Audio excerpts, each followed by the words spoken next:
Hi wears, இன்றைக்கி நம்ம என்ன பார்க்க போகிறோம்னா மேடு. மேடுங்கிறதுக்கு என்ன அர்த்தம்? ஏதோ ஒன்று செய்கிறது அப்படிங்கிற அர்த்தம். அதே மாதிரி அது பக்கத்துலேயே ஆஃப் ஃப்ரம் அப்படிங்கிற ப்ரிப்போசிஷன் வச்சும் நம்ம யூஸ் பண்ணலாம். அதை எந்த இடத்துல எப்படி யூஸ் பண்ணலாம் அப்படிங்கிறத இன்றைக்கி பார்ப்போம் வாங்க. First let us see about made of. அதாவது மேட் ஆஃப்னா ஒரு பொருளை அப்படியே அதை ஒரு பொருளாக நம்ம உருமாற்றம் செய்தோம்னா அந்த இடத்துல நம்ம என்ன யூஸ் பண்ணலாம்? மேட் ஆஃப் அப்படிங்கிற வேர்ட் நம்ம யூஸ் பண்ணலாம்.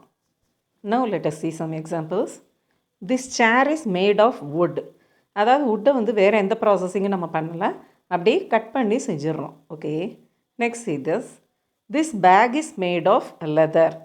லெதரையும் என்ன செஞ்சிடறோம்? அப்படியே அதை க்ளீன் பண்ணி கட் பண்ணி அந்த பேக் நம்ம செஞ்சிடறோம். ஸோ இதுக்கு நம்ம என்ன யூஸ் பண்ணலாம்னா made of.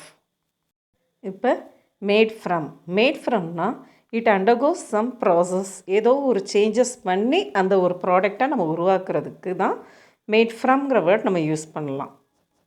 Now let us see some examples. Cheese is made from milk. அதாவது மில்க்லேருந்து அப்படியே டைரெக்டாக நமக்கு சீஸ் வந்துடாது. மில்கை பாயில் பண்ணி அதை திரைய வச்சு அதிலிருந்து நம்ம எடுக்கிறதா என்னது? Cheese. So we are using the word made from. அதே மாதிரி paper is made from tree. ஒரு ட்ரீலேருந்து அப்படியே நம்ம வுட்டை கட் பண்ணி செய்ய போகிறது இல்லை. அதை என்ன செய்கிறாங்க? அரைச்சி கூழாக்கி அதிலேருந்து வர்றதா என்னது? பேப்பர்.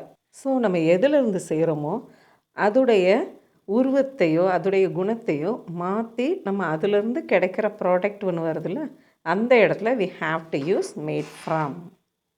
ஸோ எந்த ஒரு ப்ராடக்ட்டும் அதோடைய இயல்புத்தன்மை மாறாமல் நம்ம செஞ்சோம்னா we have to use made of.